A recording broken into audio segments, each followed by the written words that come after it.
যৌক্তিক সময় হলে হাটে হাড়ি ভেঙে দেব, বললেন জামায়াত আমির। বিস্তারিত। অন্তর্বর্তী সরকারকে কতটুকু সময় দেওয়া হবে তা শীঘ্রই প্রকাশ করবেন বলে জানিয়েছেন বাংলাদেশ জামায়াতে ইসলামীর আমির ডাক্তার শফিকুর রহমান। তিনি বলেন, আমরা অন্তর্বর্তী সরকারকে যৌক্তিক সময় দিতে চাই। সেই যৌক্তিক সময় যখন হবে হাটে হাড়ি ভেঙে দেব, দেরি করব না ইনশাল্লাহ। শনিবার সকালে চুয়াডাঙ্গায় সাংবাদিকদের প্রশ্নের জবাবে তিনি কথা বলেন।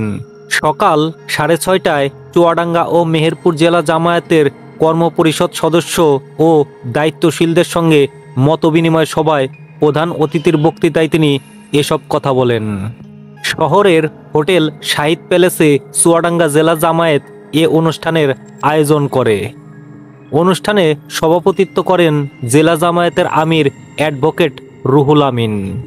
বিগত আওয়ামী লীগ সরকার প্রসঙ্গে ডাক্তার শফিকুর বলেন, বাংলাদেশের এমন কোনো এলাকা খুঁজে পাওয়া যাবে না যেখানে ওই সরকার জনগণের রক্ত নিয়ে তাদের হাত রাঙায়নি। শেষ পর্যন্ত অবৈধ গদি টিকিয়ে রাখার জন্য তারা খুনের নেশায় পাগল হয়ে উঠেছিল। সেই পাগলামিতে তারা বড় ধরনের দুটো অপকর্ম করেছে।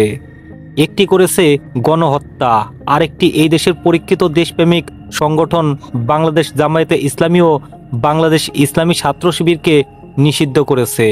তারা দুটোতেই ব্যর্থ হয়েছে। সাংবাদিকদের এক প্রশ্নের জবাবে ভারতের সঙ্গে সম্পর্কের বিষয়ে জামায়াতের আমির বলেন, আলাদা করে ভারতের ব্যাপারে কিছুই বলবো না। ভারত যেমন একটি দেশ, আমরাও একটি দেশ। ভারত ছাড়াও আমাদের প্রতিবেশী আছে এবং বিশ্বসভায় আরও অনেক দেশ আছে। সবার প্রতি আমাদের একই কথা, বিশ্বসভার সব সদস্য মিলেমিশে পারস্পরিক মর্যাদা এবং সমতার ভিত্তিতে আমরা আমাদের সম্পর্ককে সামনে এগিয়ে নেব। অন্তর্বর্তী সরকার প্রসঙ্গে জামায়াত আমির বলেন, কেউ ভুলের ঊর্ধ্বে নয়। এখন যারা দায়িত্বে আছেন তারা এ দেশেরই মানুষ। আমরা দেশবাসী মিলে ঐক্যমত্যের ভিত্তিতে তাদের উপর এই দায়িত্ব দিয়েছি। সুতরাং তারা যদি ভালো কিছু করেন, দেশবাসী উপকৃত হবে, আমি উপকৃত হব, আপনিও উপকৃত হবেন। কিন্তু তারা যদি কোনো ভুল করেন, আমরা ভুল ধরিয়ে দেব, সংশোধন করে দেব। কিছু বিষয় আমাদের দৃষ্টিতে এসেছে, আমরা তাদের পরামর্শ দিয়েছি এবং ইতিবাচক ফলাফল পেয়েছি। তাদের জন্য আমাদের দোয়া করা উচিত। তারা যেন জাতির আবেগ ও প্রত্যাশার বাইরে কোনো কাজ না করেন। নিউজ সূত্র, যুগান্তর, ই পেপার, 28 সেপ্টেম্বর 2024।